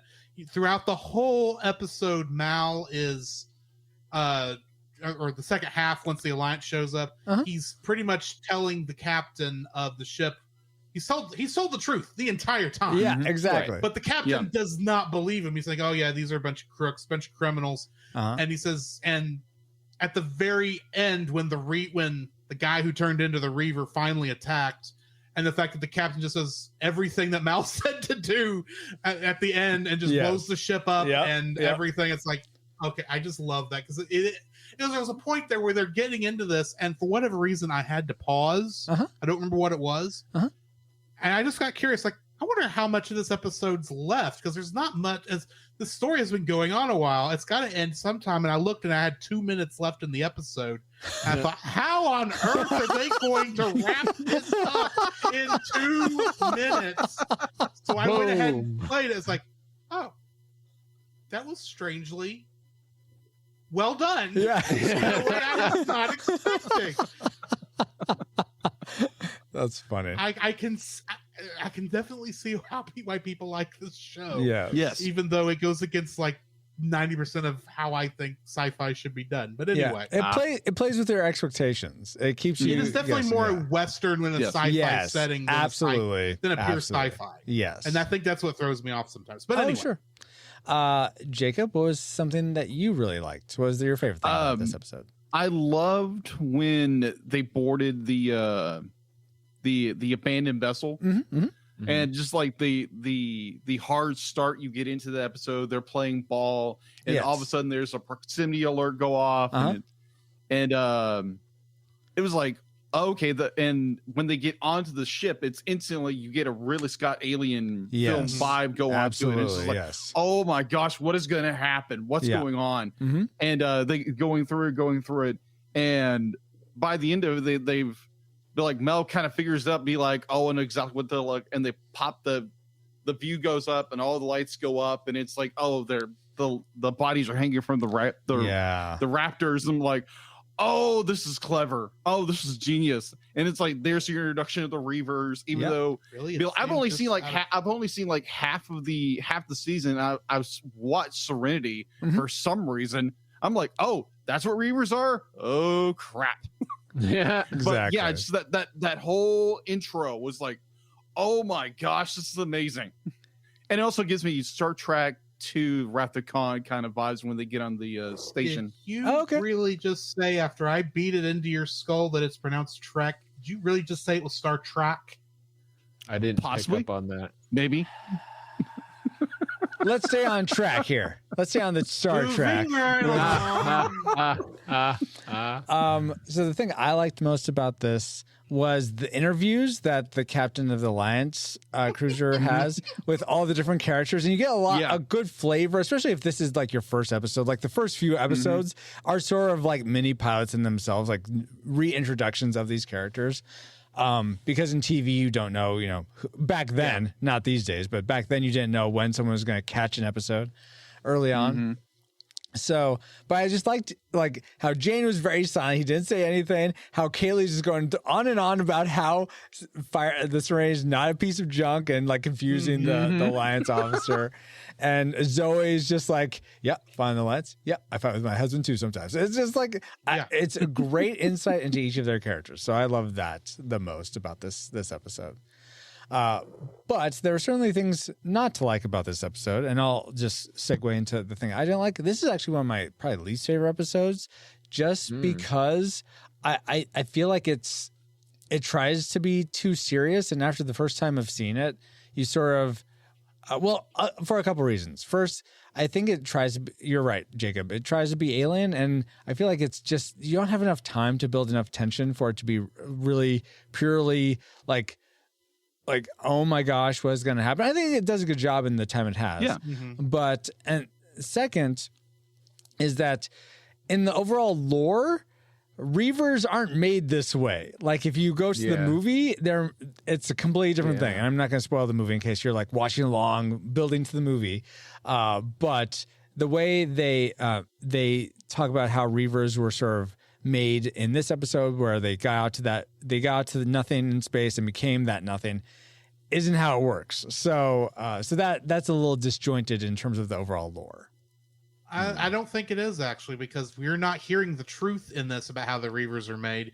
You're hearing theories and legends as to where the Reavers come from. Yeah, but even Mal doesn't know anything about the Reavers any more than really we do. He's just got a little bit of extra. Well, he knows enough to recognize it. Yeah, he enough to recognize it, but he doesn't know about the origins any more than we do. So he's just going off the stories he's told, the legends he's been told. I mean, no, I think Francisco's right. It's the writing. It's not meant to be. What they explain in here about the lore of where the Reavers come from is not meant to be, this is where the Reavers come from. Well, it should be. It should be, Drew. It should be that. Come on. Stop wasting our time then with these lies. It's a TV show that was originally written to go more than just the 13 episodes we got. It was. That's true. for sure. What the movie... Anyway. Yeah, the movie was supposed to be like a whole season, essentially, a whole season arc. But right. And that would have explained it better. Yeah. But let's go to Drew. What's something you didn't like about this, other than my opinions about Reavers? Oh, I'm just going to give you a hard time, Francisco. Oh my gosh, it's fun because it's easy. But anyway, like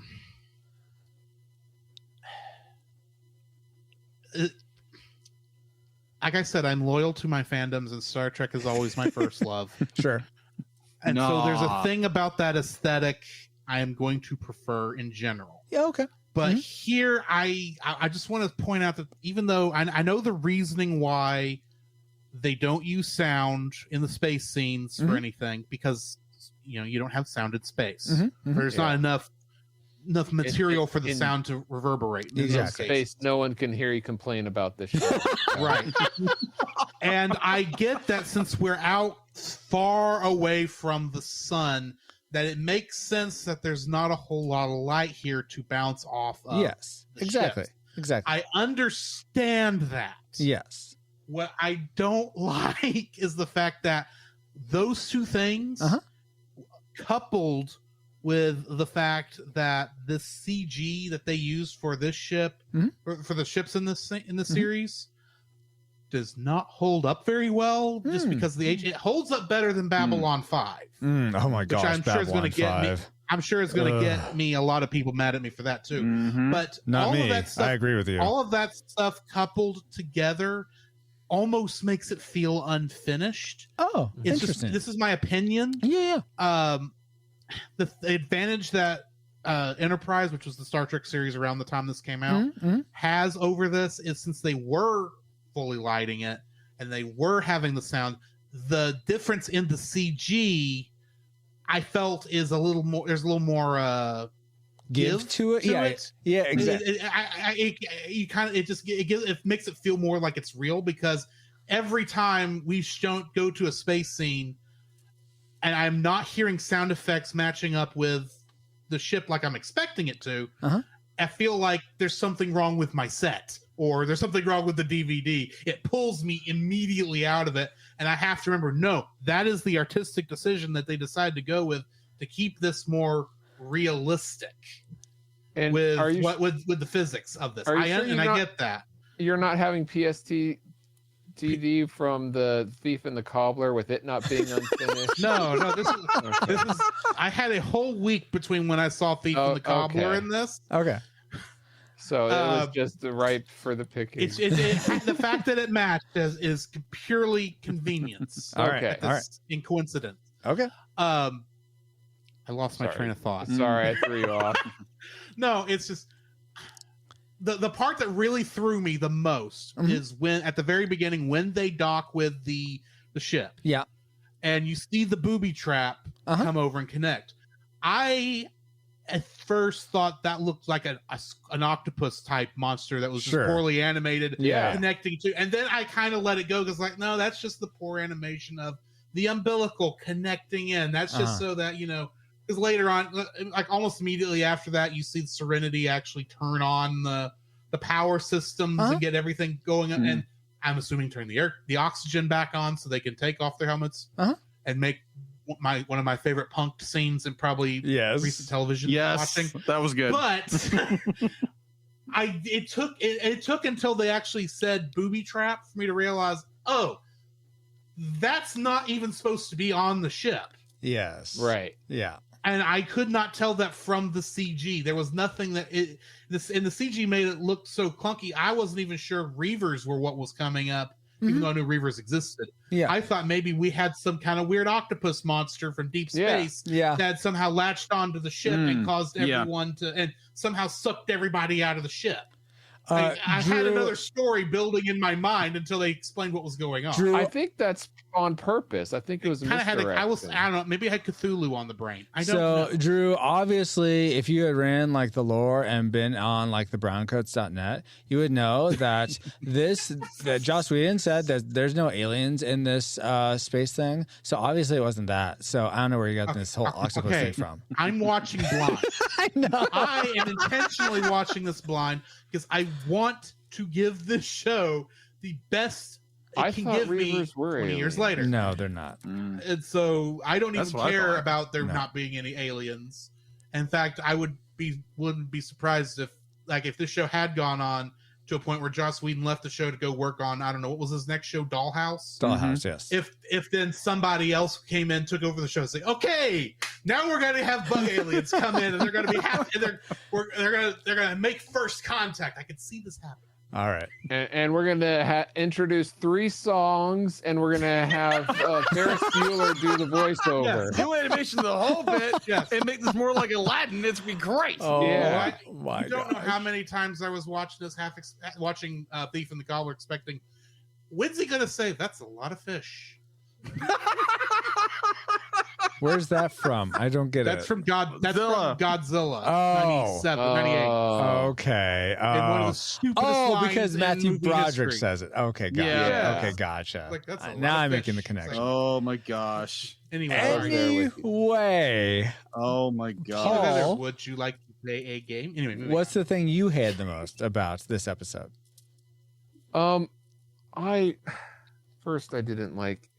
I don't like the commanding people not acting like commanding people. I understand in the case of Mal, at first going aboard the ship with his first commander, whatever she is. Exo. His Exo, yeah. Yeah, I understand. Okay, it's a tight crew. Look, you learn from Star Trek never to beam down the captain to the planet, you know. Someone tell that to Captain Kirk. Right, but I understand it's a small crew, so I let that go. Sure. But what really bugged me is the is it the Alliance? Mm-hmm. Yeah. Mm-hmm.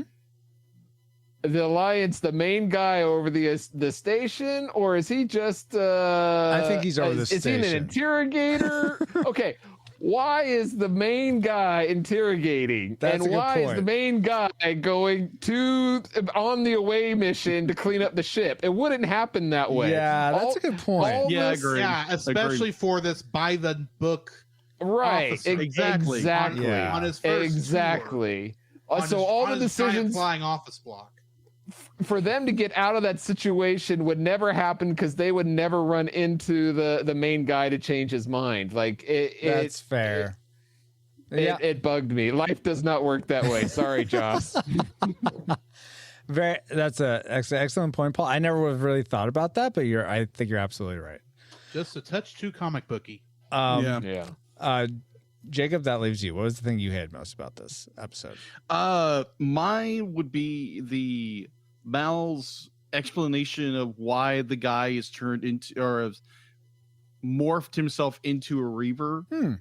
It's like he starts explaining. It's like they start describing, be like, oh, he cut his tongue. Be like, be like, you're so savage. Mm-hmm. Like, no, be like, he's trying to make himself into a Reaver because he experienced so much trauma. That's the only thing he knows how to do. And I'm like, that's not how trauma works. Right. No, and that's exactly how trauma works. You relive it in this episode. It's almost like that's not how Reavers work at all. Oh,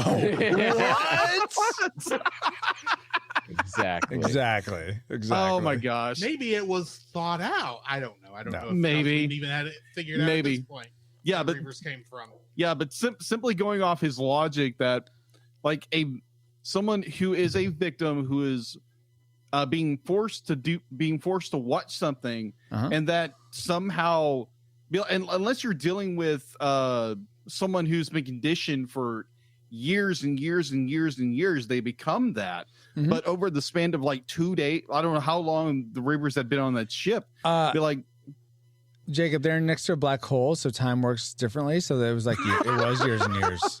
Yeah, I did not realize this was Interstellar. Yeah, it was. I didn't know Nolan had anything to do with Firefly. They both don't have sound in space. It's obvious. Well, that's just a stylistic choice, right? Anyway, okay, that's a fair point. That's a fair point. Over just only a couple days, I could see that would be. I mean, we didn't really know how long it was, but that's a fair point. But to turn a guy that we don't know what he was like before into a raving mad serial killer, and it's just like, he's doing the only thing he knows how to do. Okay, and that made the jump in logic was more like, okay. I know you want to make a villain for this, or an actual physical villain there. I'm still going to go with, and this is just my thoughts on it. Yeah, I don't think the explanation of how Reavers came, Reavers, even if he had come up with this, if he had already made the other decision or not about when they explain how Reavers are made in the movie, I think he was just saying, yeah, this guy has gone cuckoo for Cocoa Puffs. Yeah. We don't know how long he's been there. He could be hungry and starving for all we know. But that's just like true. We don't know how long, what kind of stuff this guy went through. That is true. Exactly. We only have speculations. So yeah, he may have gone through this huge war machine that just was falling apart all around him, and he was the only way to survive it was to go for these golden ore. Wait, I'm getting confused. Sorry. Let's move on to our favorite character in this episode. For me, I think I just really enjoyed Mal and how he sort of kept calm. He knew I liked. Even though it's a bit Deus Ex Machina, I love that he sort of knew there's probably gonna be a trap. He sort of knew the things that were coming. He knew how to keep calm and all that tension. So I just enjoyed that. Oh, you like know-it-alls, huh? Yeah, exactly, Paul. That's it. No, but just his ability to think through all these tensions that were happening. Okay. Yeah. Paul, what character did you gravitate to, or was your favorite? Well, the one that I actually had like the one that I appreciated the most was actually Mal, the captain, in the fact that when he was dealing with the Alliance commander, he kept speaking up and insisting where, like, if someone who follows the rules with, like, if you know, the commanding officer says no, you're being taken away, you know, they're like fine, they just go with it. But he was like insistent, like, no, you don't know what you're doing, and like, and it really impressed me that, you know, he was able to change the course and actually get out with still following the rules, but he spoke up about it. He was respectful, but you know, he made his point. And it's something that I think I need to do in my own life more. Just speak up a little more, and especially when I know things are not going the way I think that is best, but do it in a respectful way. Yeah, and absolutely. I think that was a good lesson in this episode. Awesome for me. How about you, Drew? I'm convinced that any episode in which Kaylee has a major role will continually be my favorite character in the Kaylee rocks. episodes. Yes. If for no other reason than how cute and adorable she is. That is in every single movement on this. I may have a small crush. Yes. she you know what? I will admit Kaylee was a crush of mine as well when I watched this. Absolutely. And while she is like the brightest shining spot on here. I also liked I keep wanting to say River Song, but that's Doctor Who. River is the name that comes is also interesting in this because you can tell she knows what's going on, but no one's paying attention to her. Or she doesn't know what's going on, but she has a lot better idea about what's going on than anybody else. And she's having to deal with her own trauma to figure out what's going on. Going through what the mystery of what actually happened to her back at the academy, since it obviously has given her some sort of psychic spiritual powers, at least as far as this episode's concerned. Yeah, exactly. But yeah, Kaylee and River kind of have a tie in this one. Okay, for me. Very cool. How about you, Jacob? I will go with more the odd character, more Simon. Simon is he was going to be mine. Yeah. No, Simon was he's the devoted brother of River who loves his sister so much that he's willing to give up everything in order to save her, bring her out of the institution, to go on the run with her, to make sure she's safe, that the Alliance doesn't get her again. And he willingly sacrifices everything. And throughout this episode, he's constantly saying, be like, I feel like I'm doing nothing. And it's like, no, you're actually doing these great things. You're sacrificing everything for your sister. And I find that very, very appealing as a character. Yeah. It's like this character who's willing to give up everything in order to secure a sibling or a loved one's safety. And that's a very enduring trait of a character. And I really dig that of the character. Absolutely. Yep. Yes. Awesome, guys. Well, given if we were to just base it on this episode, would we want to continue watching this series going forward? For me, this is one of the ones where I'm like, I probably would, just because I like all these characters, but this story wouldn't really invest me so much. Same. I feel the exact same way. Oh, yeah. Barely, yes. Yes. But how about you, Jacob? Oh, let's start with Jacob first. Well, with everything said and done, and the constant bombardment from family and friends, like, you have to watch this. This is the greatest show ever. I'd say no, just skip it completely. All right. No, I'm completely just no. Oh, no, I'm like, okay, that's out of left field. No. I am definitely going to continue watching this. This is giving me inspiration to continue watching it and finally get around to watching the end of this series, which is sadly cut short. Mm-hmm. But to finally say to my family and friends, hey, I finally finished Firefly. Well, they're gonna say, well, it's about darn time, Jacob. Yeah. That's awesome. Okay, and Drew. This is a different episode from the other two, and I will admit I'm usually not much of a horror guy in general, even though, and this is very much a horror-inspired episode. Yes. Which on one hand, I kind of thought brought it down for me to some degree. Oh, okay. But just because I'm not a fan of horror. Yeah. I mean, there's episodes of Star Trek that have the same issue. I'm just putting that out there. But I am very much interested in continuing this the series just because I am curious where it's going to go. This has pushed enough of the mystery with River to make me wonder what's absolutely. And I'll admit, I know I watched Serenity in theaters, but I only saw it the one time. So I don't remember how about the movie other than I know they disguised the ship as Reaver. They disguised the Serenity as a Reaver ship for a while. Spoilers. That's all I remember.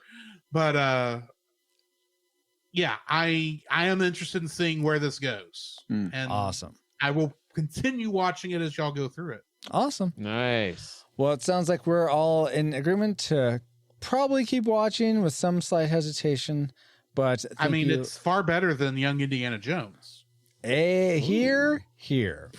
But thank you so much, Jacob, Drew, Paul, for being a part of this review of Firefly. And until next time, stay shiny, people. Don't let the space bugs bite.